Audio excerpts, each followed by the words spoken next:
35 years ago, I was one of the unhappiest lads in New York. I was selling motor trucks for a living. I didn't know what made a motor truck run.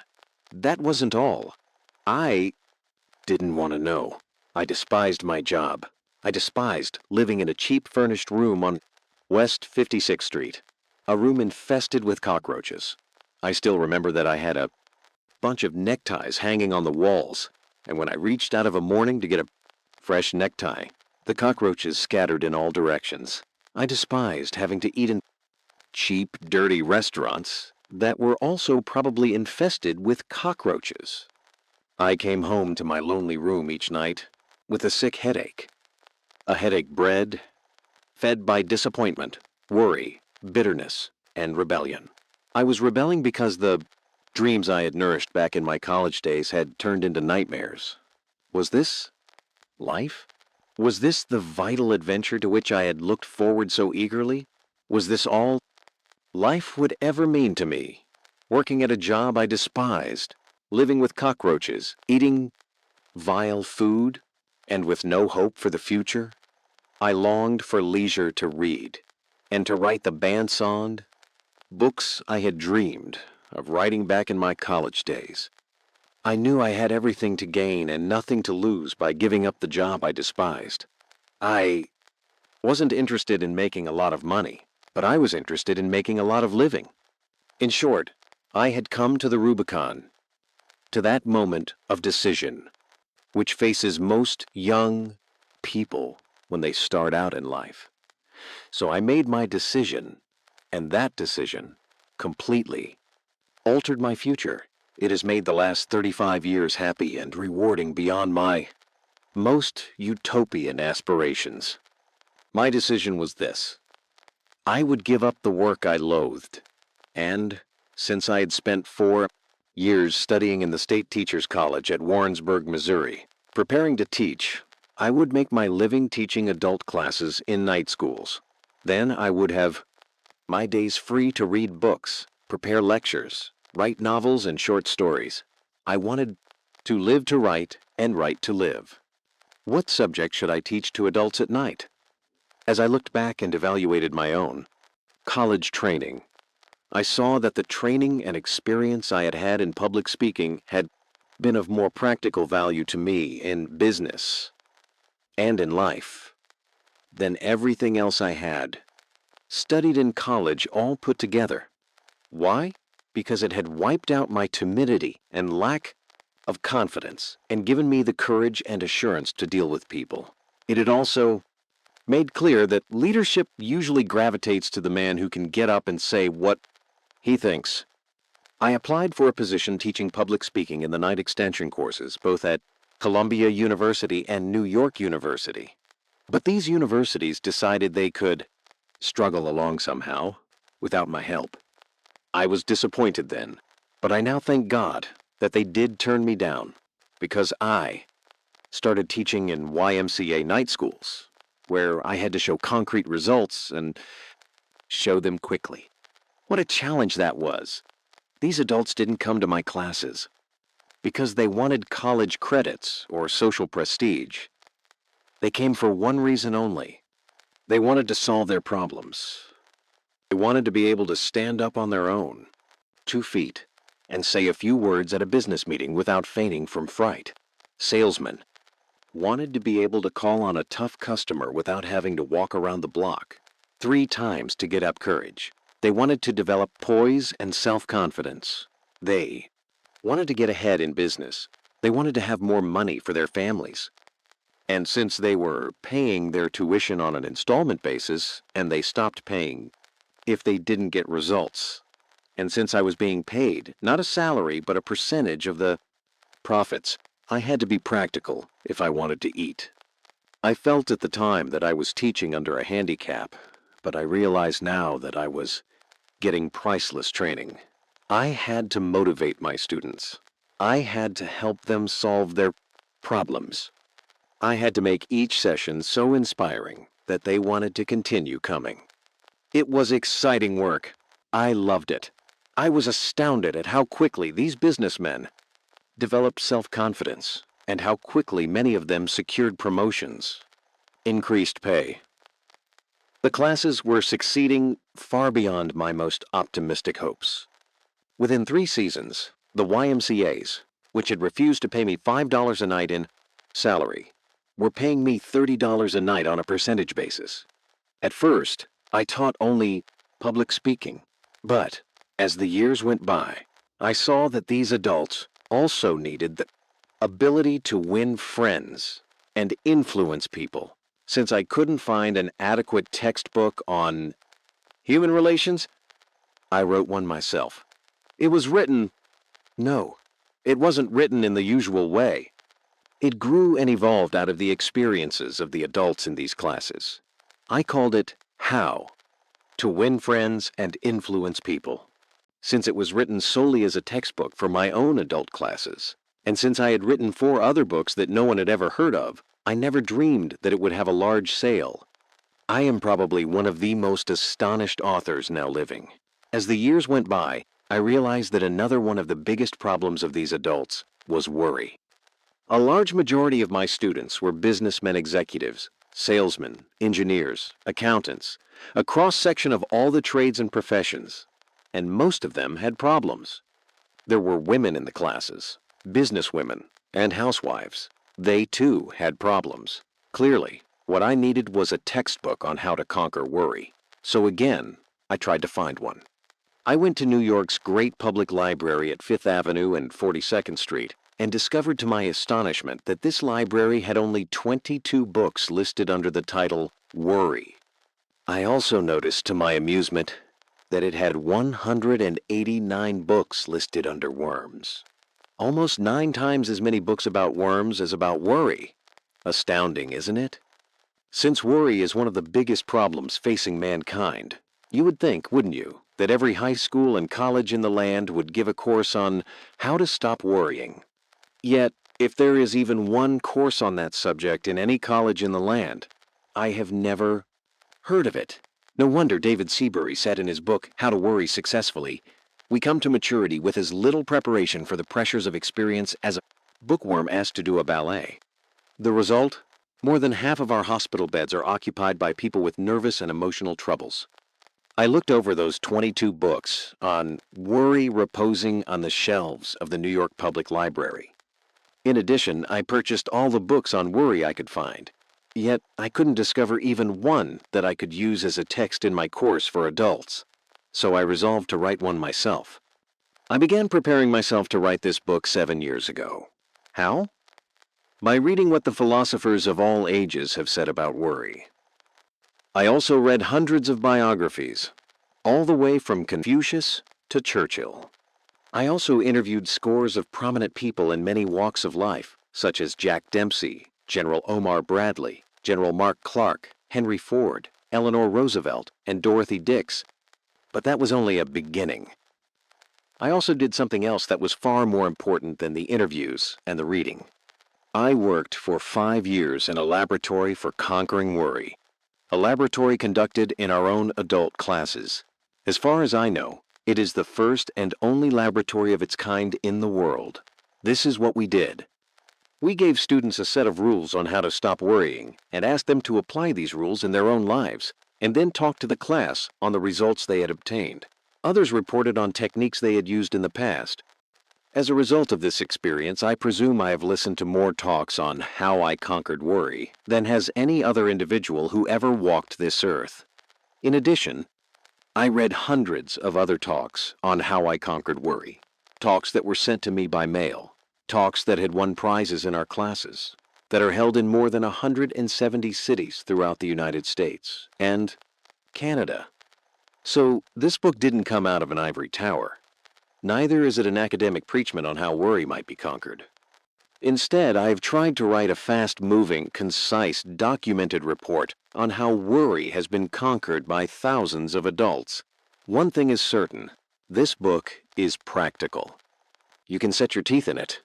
I am happy to say that you won't find in this book stories about an imaginary Mr. B, or a vague Mary and John whom no one can identify. Except in a few rare cases, this book names names and gives street addresses. It is authentic, it is documented, it is vouched for and certified. Science, said the French philosopher Valery, is a collection of successful recipes.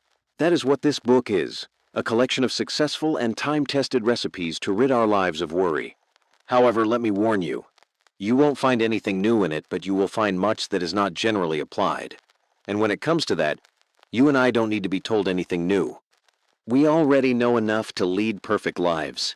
We have all read the Golden Rule and the Sermon on the Mount. Our trouble is not ignorance, but inaction.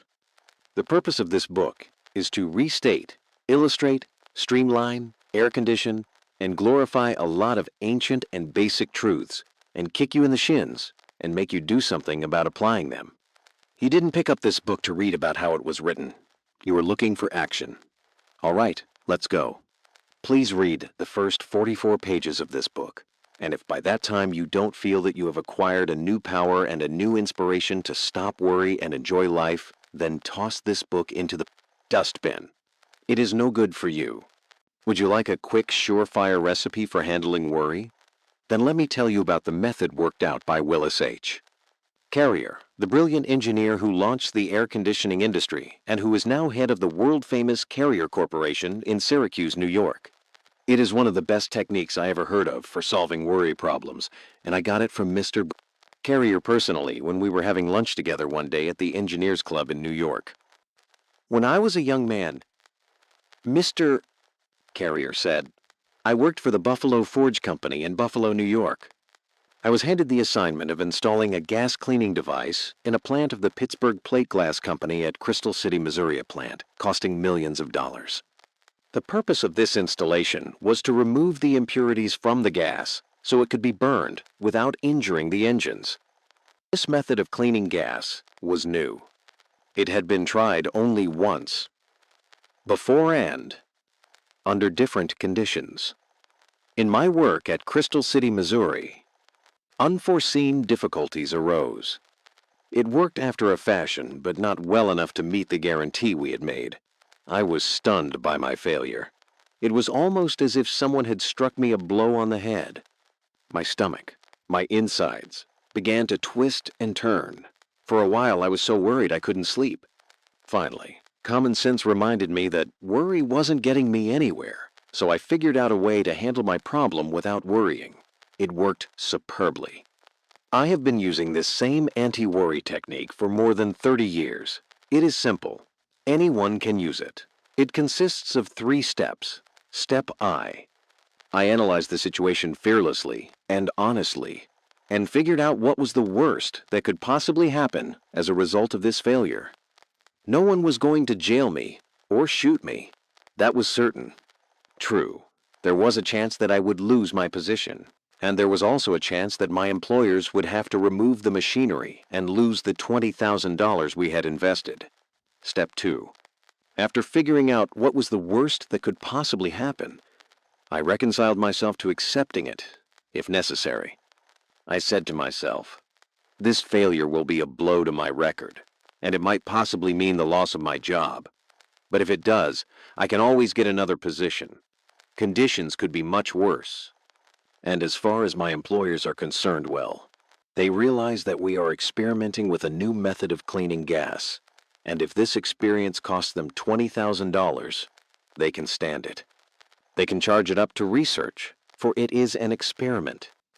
After discovering the worst that could possibly happen, and reconciling myself to accepting it, if necessary, an extremely important thing happened. I immediately relaxed, and felt a sense of peace that I hadn't experienced in days. Step 3. From that time on, I calmly devoted my time and energy to trying to improve upon the worst which I had already accepted mentally. I now tried to figure out ways and means by which I might reduce the loss of $20,000 that we faced. I made several tests and finally figured out that if we spent another $5,000 for additional equipment, our problem would be solved.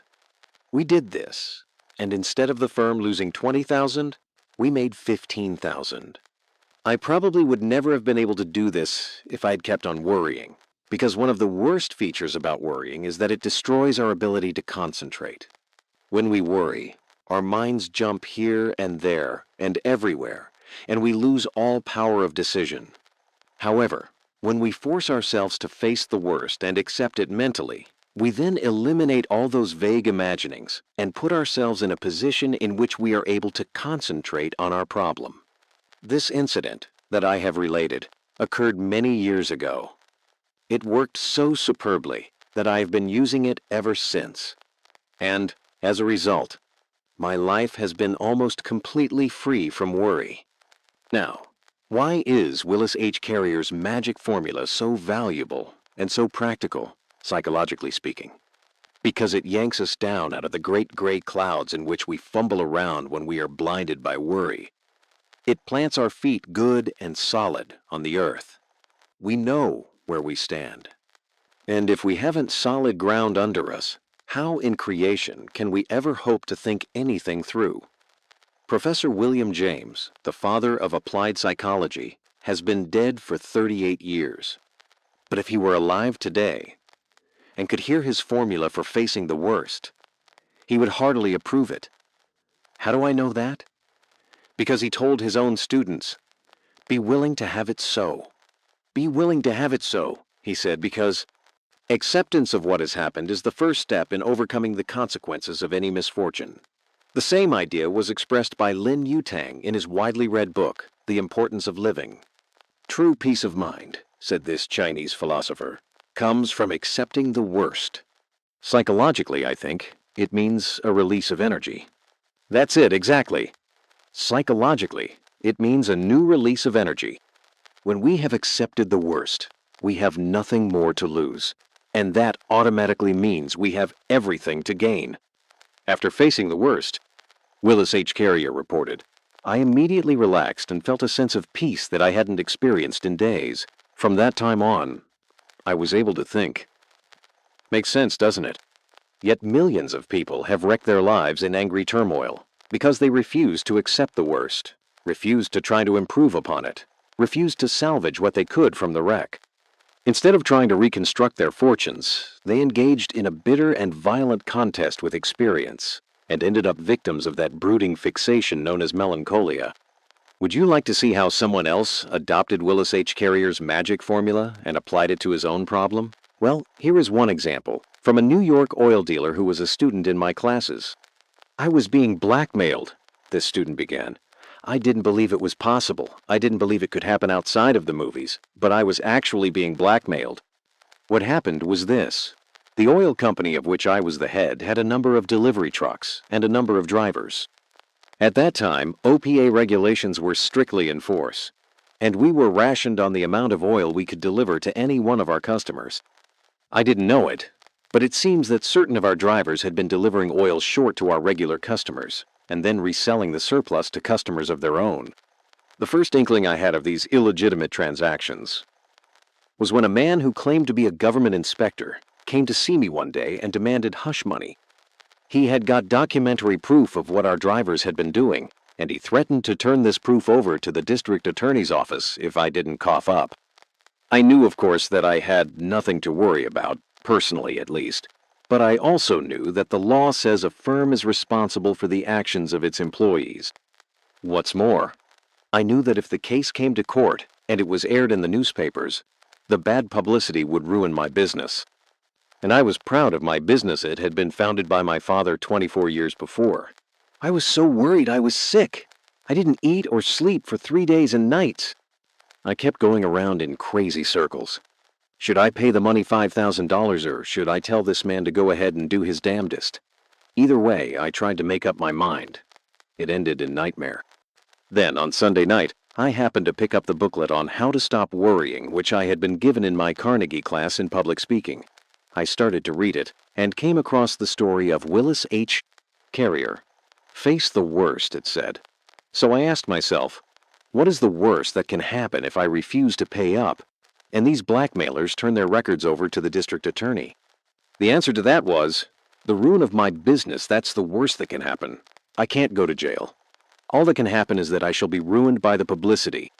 I then said to myself, all right, the business is ruined. I accept that mentally. What happens next?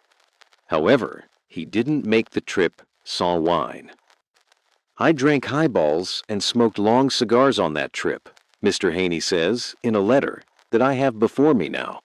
I ate all kinds of food, 7 strange native foods which were guaranteed to kill me. I enjoyed myself more than I had in years. We ran into monsoons and typhoons which should have put me in my casket, if only from fright, but I got an enormous kick out of all this adventure. I played games aboard the ship, sang songs, made new friends, stayed up half the night. When we reached China and India, I realized that the business troubles and cares that I had faced back home were paradise compared to the poverty and hunger in the Orient. I stopped all my senseless worrying and felt fine. When I got back to America, I had gained 90 pounds. I had almost forgotten I had ever had a stomach ulcer. I had never felt better in my life. I promptly sold the casket back to the undertaker and went back to business. I haven't been ill a day since. At the time this happened, Earl P. Haney had never even heard of Willis H. Carrier and his technique for handling worry. But I realize now, he told me quite recently, that I was unconsciously using the selfsame principle. I reconciled myself to the worst that could happen in my case, dying. And then I improved upon it by trying to get the utmost enjoyment out of life for the time I had left. If, he continued, if I had gone on worrying after boarding that ship, I have no doubt that I would have made the return voyage inside of that coffin. But I relaxed. I forgot it. And this calmness of mind gave me a new birth of energy, which actually saved my life. Now, if Willis H. Carrier could save a $20,000 contract, if a New York businessman could save himself from blackmail, if Earl P. Haney could actually save his life by using this magic formula, then isn't it possible that it may be the answer to some of your troubles? Isn't it possible that it may even solve some problems you thought were unsolvable? So, Rule 2 is, if you have a worry problem, apply the magic formula of Willis H.